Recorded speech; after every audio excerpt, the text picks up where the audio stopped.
細個嗰陣有冇玩過揈濕水毛巾呢？濕水毛巾揈出之後，喺某個時點迅速咁樣抽翻嚟，會好似鞭咁樣產生巨大嘅力量。關鍵呢就在於嗰下快速嘅回抽。大家好，仲記唔記得小念頭嘅日字衝拳？拳由心發，力從地起。經過小念頭嘅靜態訓練，我哋已經具備一定嘅結構，識得放鬆身體同埋把握中線。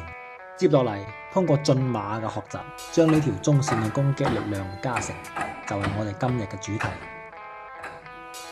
今日我哋講下動力疊加。通過進馬，將日字衝拳喺同一條直線上延伸，進行力量嘅加成，呢個就係動力疊加啦。單純上步打一拳會令力量更大，似乎冇咁簡單。細個嗰陣有冇玩過揈濕水毛巾呢？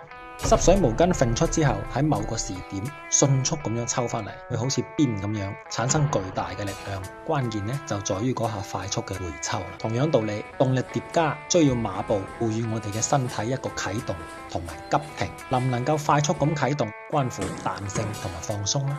能唔能夠急停，就係考驗身體結構嘅穩定啦。呢個係尋橋同小念頭訓練嘅內容同埋目的之一。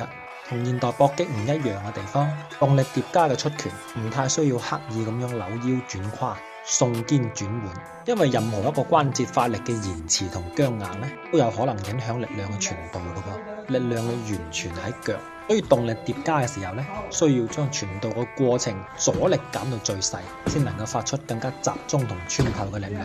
當然咁都未夠嘅，喺搏鬥互動中呢，更加需要時刻保持身體嘅機動性。你學識未啊？歡迎喺評論區提問，我哋討論下。